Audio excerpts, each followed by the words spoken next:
J'ai deux textes bibliques que j'ai envie de partager avec vous aujourd'hui. L'évangile de Jean, chapitre 1, les versets 1 à 12.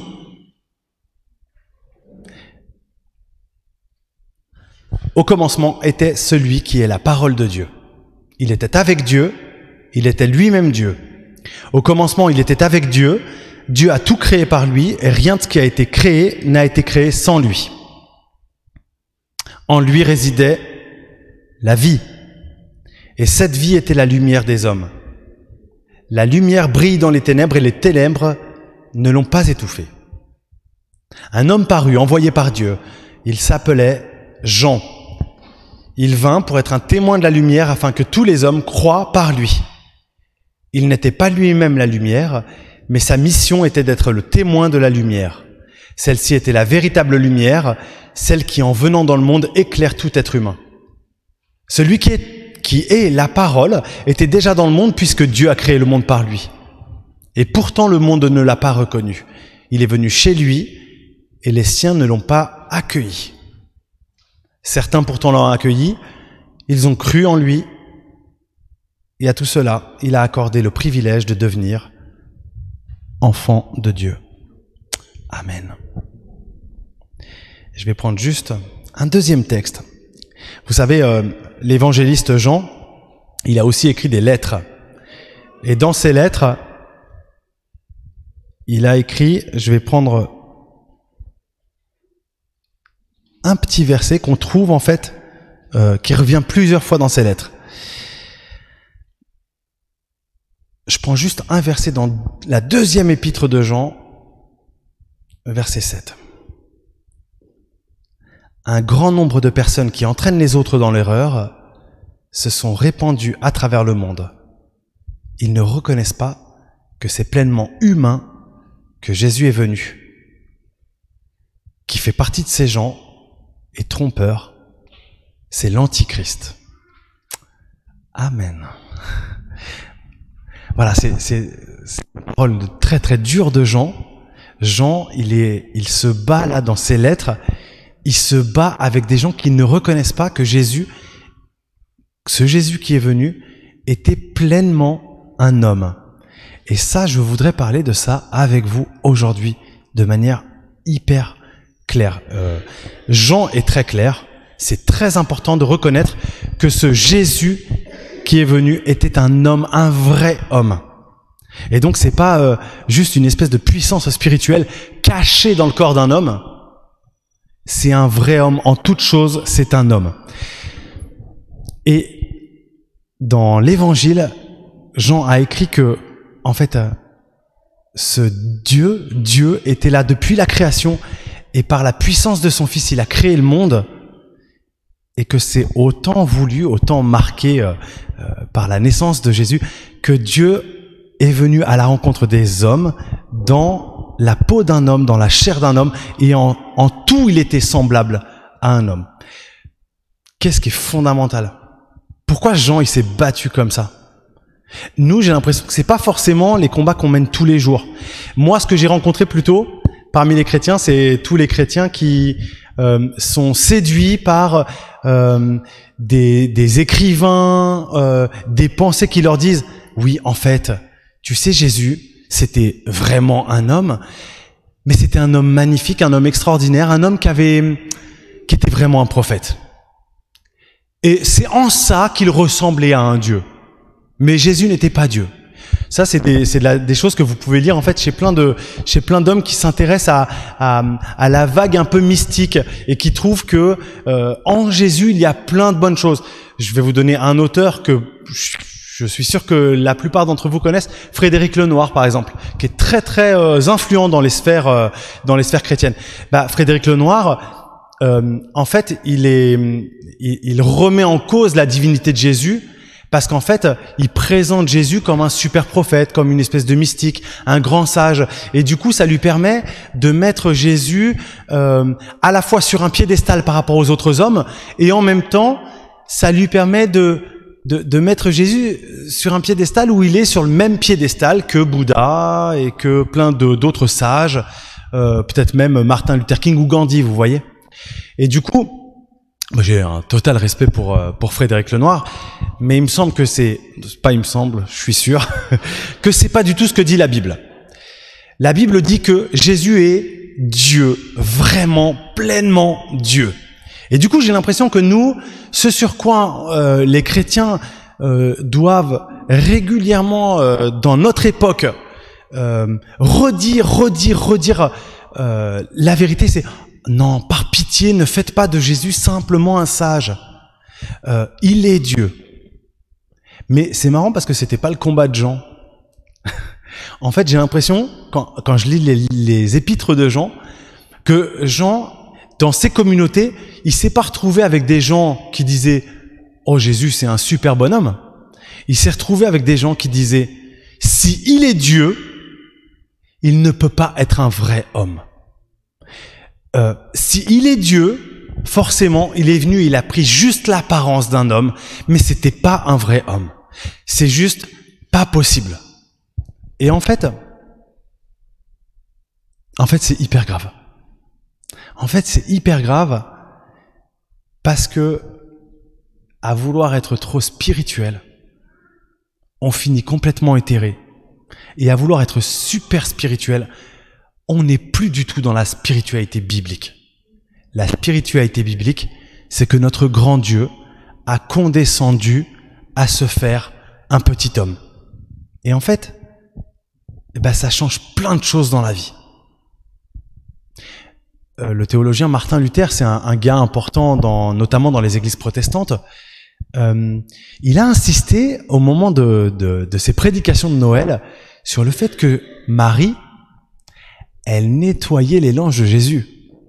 Parce que Jésus était un vrai homme. Et je ne sais pas si ça, je donne juste cette idée. Le fait qu'il y ait un théologien qui ait insisté et qu'il ait provoqué ces assemblées en leur disant « Mais quoi? C'est quoi le problème que Jésus aille aux toilettes? Qu'est-ce qui vous gêne en fait ?»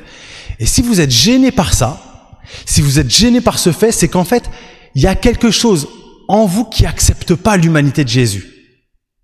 C'est qu'en fait, vous voulez être dans une spiritualité éthérée où vous acceptez pas que les choses de la terre aient été habitées par le Seigneur, que le corps de l'homme ait été habité par le Seigneur.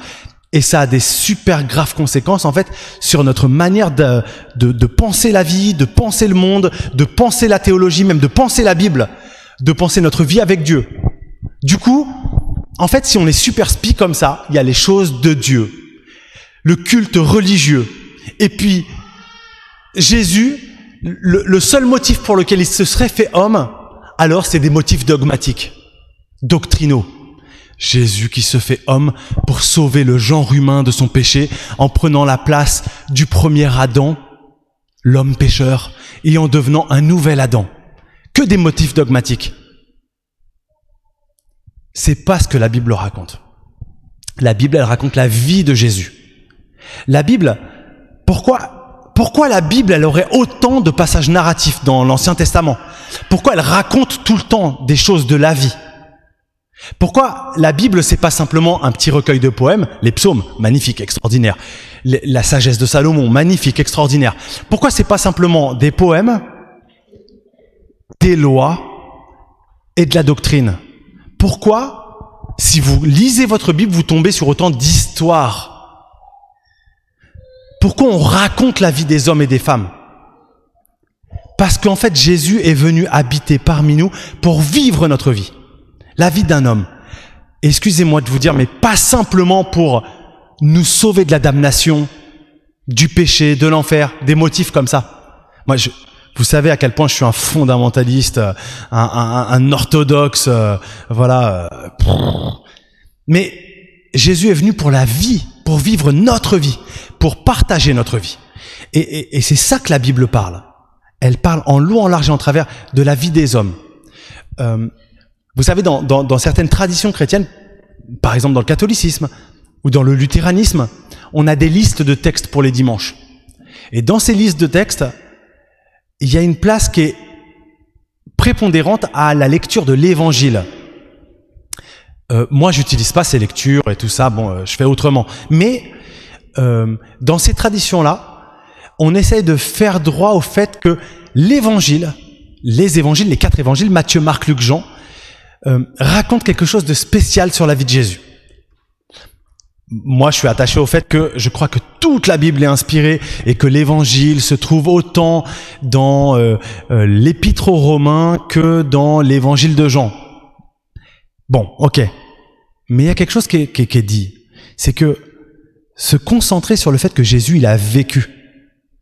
Jésus n'est pas venu simplement, comme le dit par exemple une confession de foi, le symbole des apôtres. C'est vrai qu'il n'est pas venu simplement conçu du Saint-Esprit, né de la Vierge Marie, crucifié sous Ponce Pilate, enseveli, mort, enseveli, ressuscité le 3e jour. C'est pas que ça la vie de Jésus. C'est vrai, il se passe un truc en fait entre la crèche et la croix, entre la croix et le tombeau vide. Jésus est venu pour des choses très précises, effectivement. La croix, la résurrection, l'ascension, la Pentecôte, c'est magnifique. Mais entre ces événements, il y a quand même énormément d'histoires de vie. Il y a des rencontres, il y a un partage. Et ça, c'est hyper spi. C'est pas hyper spi d'être tout le temps dans la dogmatique. C'est pas hyper spi d'être tout le temps dans la doctrine. C'est pas hyper spi même d'être tout le temps le nez dans la Bible, en fait. C'est pas hyper spi. En fait, c'est un manque cruel de vie. On est appelé à vivre. On n'est pas appelé à être le nez dans la Bible. Et même, vous savez, il y a une parole qui dit prier sans cesse. Moi, je crois sincèrement que cette parole prier sans cesse, elle a été dite par un mec qui a fait 3 fois tout le tour de la Méditerranée à pied, à cloche-pied même. Donc, c'est qu'il y a dans le prier sans cesse quelque chose qui ne peut pas se séparer de l'action. L'apôtre Paul, il est connu dans le christianisme pour être le mec qui a écrit des sommes de dogmatiques, des passages très très compliqués. Même Pierre, il dit, c'est vrai que Paul a écrit des choses compliquées. Bon. Il a écrit des choses sur le salut, il a écrit des choses sur le péché. N'empêche que si vous lisez sérieusement ses épîtres, ses lettres, en fait, vous trouvez que Paul, il parle à plein de moments de sujets très très précis qui concernent la vie de la communauté. Ce qui fait que Paul, dans le même mouvement que Jésus, il a condescendu à quitter un petit peu les enseignements des rabbis et la doctrine qu'il avait reçue de Christ par le Saint-Esprit pour parler de comment il fallait se comporter avec tel frère qui voulait pas manger la viande du marché. Il a parlé de comment ça se passait dans telle assemblée quand il y avait des problèmes entre les riches et les pauvres. La Bible, elle nous parle dans les Actes des Apôtres de comment ça se passe quand les veuves des Grecs et les veuves des Juifs s'embrouillent. La Bible, elle nous parle de toutes ces questions-là hyper pratiques. Et ce qui fait que nous, on a des choses comme ça qui nous viennent au visage quand on lit la Bible. Et puis parfois, on n'a pas le contexte. Paul, il parle aussi du contexte pour des femmes qui parlent trop dans les assemblées. Et en fait, ah oui, Paul, il parle aussi, à un moment donné, c'est fou ça, il dit à Timothée, arrête de boire que de l'eau parce que t'as mal au ventre, il faut boire du vin. Je vous ai dit, je suis un orthodoxe fondamentaliste et tout ça, et ce qui fait que je crois que toute la Bible est inspirée. Du coup, je crois aussi que quand Paul il dit à Timothée, faut pas boire que de l'eau, je suis sûr que c'est inspiré. Mais c'est quoi qui est inspiré ? Si on n'est pas dans le même contexte, trop facile de penser que ah oui, Paul il a dit faut boire du vin. Parce que Paul il a dit aussi soyez sobre. Comment tu fais ? Ben en fait, je crois que tout simplement faut placer cette vérité, et puis ça demande du travail, et c'est peut-être pour ça qu'il y a des gens qui aiment pas ça. Ça demande un travail de contextualisation. Ça veut dire qu'il va falloir penser avec le Saint-Esprit. Il va falloir accepter le fait que dans la Bible, Paul il a répondu à des problèmes qui sont les problèmes de ses assemblées, les problèmes de son époque ici et là, ici et là. Et je remets en rien en cause l'inspiration totale de l'Écriture. Et à chaque fois que Paul parlait et que c'était écrit, je crois que c'était parole de Dieu, que c'est parole de Dieu, et qu'il y a un enseignement éternel dans ce qui est donné, même quand ça nous plaît pas. mais il parlait du contexte. Et du coup, s'intéresser à ce qui se passe là dans nos vies. L'évangile qui parle sur tes problèmes de chômage, sur tes embrouilles avec ta femme, sur l'éducation de tes enfants. Mais en fait, c'est ça l'évangile. Et l'évangile, c'est pas de ressasser tout le temps 3 pages de la Bible. Moi, je prêche souvent en mode évangélisation, dans des contextes où je suis avec des non-chrétiens. Et c'est vrai que c'est parmi les prédications que je gère le mieux. J'adore ça. Prêcher vraiment le sang de la croix, le salut pour des pécheurs, le salut par grâce. Voilà, c'est les prédications que je gère le mieux. Mais en fait, nous, tous les jours, on a besoin de vivre la parole de manière hyper concrète. Qu'est-ce qui se passe dans nos vies? Sinon, pourquoi Jésus il aurait autant mangé? Sinon, pourquoi Jésus il aurait autant marché? Sinon, pourquoi Jésus il se serait intéressé comme ça aux petites vies des uns et des autres? Même, pourquoi Jésus il aurait guéri des malades si en fait, il suffisait qu'il aille mourir sur la croix? Et du coup, je suis désolé, mais l'évangile, ça peut pas être tous les dimanches, voire même tous les jours, de ressasser la même prédication sur le fait que Jésus-Christ est mort pour nos péchés, du coup c'est bon, t'es sauvé. La vie, la vraie vie, notre vie, ma vie, tes problèmes, nos problèmes. Jésus est là pour ça. Et c'est pas super spirituel de s'en tenir aux actes du salut. Il y a une parole en Philippiens, c'est encore Paul qui écrit, dit recherchez les choses d'en haut, non celles d'en bas. Mais parce que Jésus est descendu sur terre, en fait, il se fait que nos choses d'en bas, elles peuvent être habitées de manière céleste. Et du coup, rechercher les choses d'en haut, ça veut dire que, à un moment donné, c'est pas que tu vas te mettre à genoux et te confondre dans la prière tout le temps. Il y a un moment donné, rechercher les choses d'en haut, ça veut dire rechercher les choses d'en haut pour régler le problème avec ma sœur, avec mon frère, avec mon patron. C'est rechercher les choses d'en haut à l'intérieur des réalités d'en bas. C'est rechercher le ciel dans cette terre. C'est rechercher les choses d'en haut, peut-être même dans les endroits les plus misérables et les plus obscurs de cette terre. Et c'est pas vrai que rechercher les choses d'en haut, c'est abandonner les choses de cette terre. Non, c'est croire que Jésus est venu, qu'il est vraiment venu comme un homme et qu'il a tout habité. Il a habité cette terre. Et cette terre, vous savez, on dit parfois, et c'est vrai, que ce monde est régi par le prince de ce monde. Et le prince de ce monde, c'est Satan. Et moi, je crois que ce monde est régi par Satan. Clairement. Je crois que ce monde est régi par Satan. N'empêche que la Bible, elle dit, la terre, tout ce qu'elle contient, et tous ceux qu'elle contient, appartiennent au Seigneur. C'est le psaume 24. Et du coup, je crois que c'est faussement spirituel, c'est faussement chrétien d'abandonner ce monde et de dire non, ce monde, je sais, il est pourri par Satan. Moi, je prie. C'est pas vrai. C'est un mensonge de l'ennemi. Vous avez entendu Jean? Celui qui ne reconnaît pas Jésus venu comme un homme, alors il est de l'antichrist. Il est du diable. C'est horrible ce qu'il dit, c'est dur. Si on n'arrive pas à reconnaître que cette terre est habitable parce que Jésus l'a habité, que notre corps est habitable parce que Jésus l'a habité, que nos sentiments, nos émotions sont habitables, elles ont un potentiel de vie, alors c'est qu'on est dominé par l'antichrist. La vie chrétienne, c'est ça. C'est de vivre tout ça. Les amis, le deuxième, dernier point, et c'est beaucoup plus court, c'est qu'à partir du moment où on croit comme ça, vous voyez, ce que nous croyons a une influence sur ce que nous proposons d'être au monde, sur ce que nous vivons. Si on croit fermement qu'il faut échapper à ce monde de ténèbres, alors on se met dans une cellule de prière et en fait on sort de ce monde. Mais si on croit ça, si on croit le mouvement de l'incarnation, il y a un comportement qui en découle.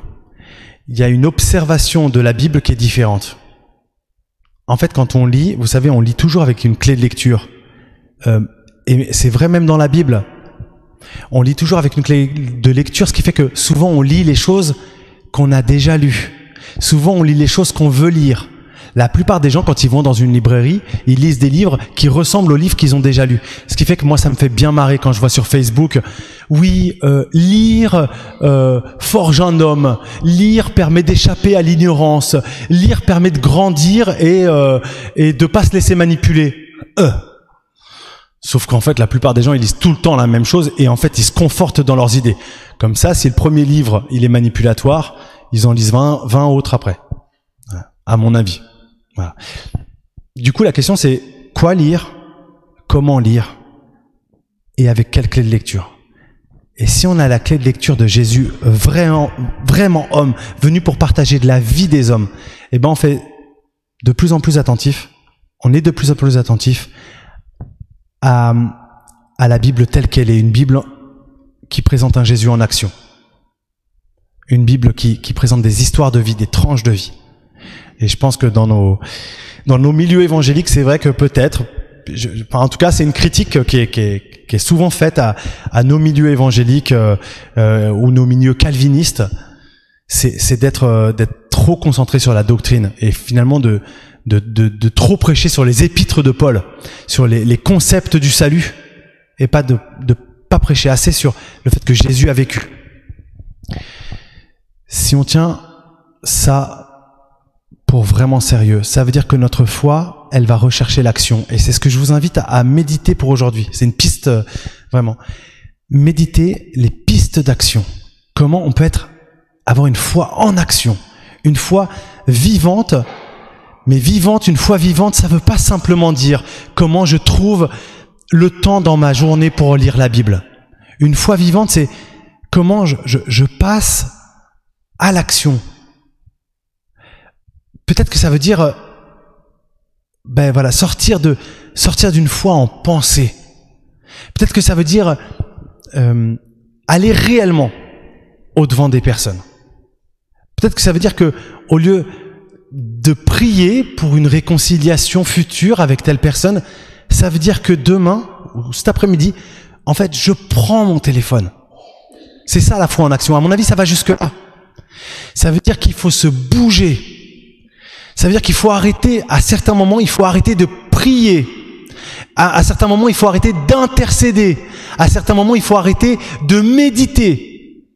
Et il faut agir. À certains moments, il faut prendre son téléphone ou prendre sa voiture et y aller. À un moment donné, il faut arrêter de prier pour les migrants. Il faut y être.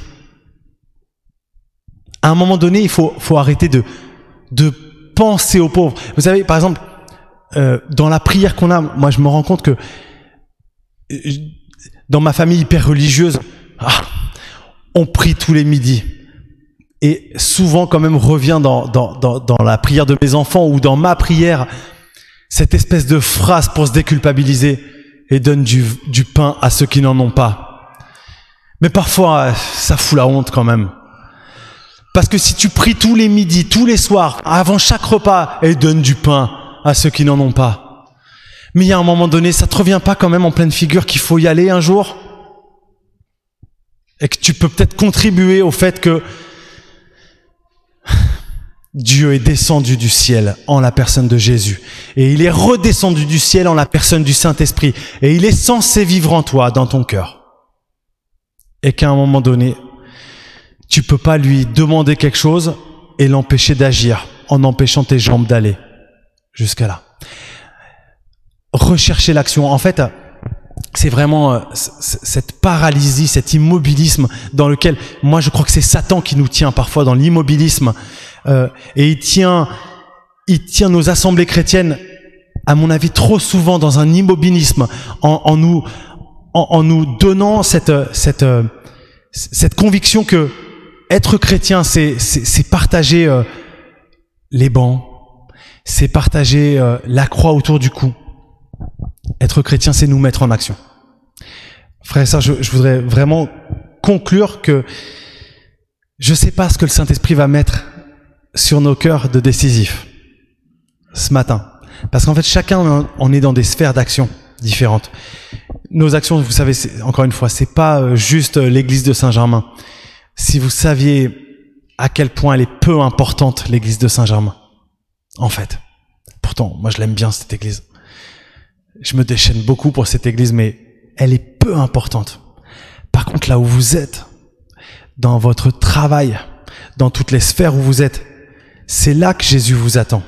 Le Jésus en action, le Jésus qui vit. La personnalité, la personne que vous êtes le dimanche de 10h30 à midi, c'est tellement peu de choses. Votre vie religieuse, les 10 minutes que vous prenez le matin sur Top Chrétien ou sur votre application de lecture de la Bible, c'est tellement peu de choses. Ce que vous êtes, H24, 7 jours sur 7, c'est tellement grand. C'est ça que le Seigneur veut habiter. Le Seigneur ne veut pas habiter votre vie religieuse, même votre piété personnelle, votre piété familiale, vos trucs comme ça. Dieu veut habiter toute votre personne, tout votre témoignage, votre sphère professionnelle, familiale, quand vous dormez, quand vous mangez, quand vous êtes dans le RER, quand vous vivez vos interactions avec la voisine. Jésus veut être notre Dieu intégral, parce que Jésus est le Dieu de la vie. Voilà, que le Seigneur nous permette de réaliser ça, chacun, et puis qu'il donne vraiment, je prie qu'il nous donne une action très précise. On va avoir un moment de méditation maintenant, mais vraiment personnel, mais que ce soit pas encore une manière de retourner la parole dans tous les sens. Je vous invite à vraiment coucher sur le papier ou sur votre téléphone. Je vais faire 2 points.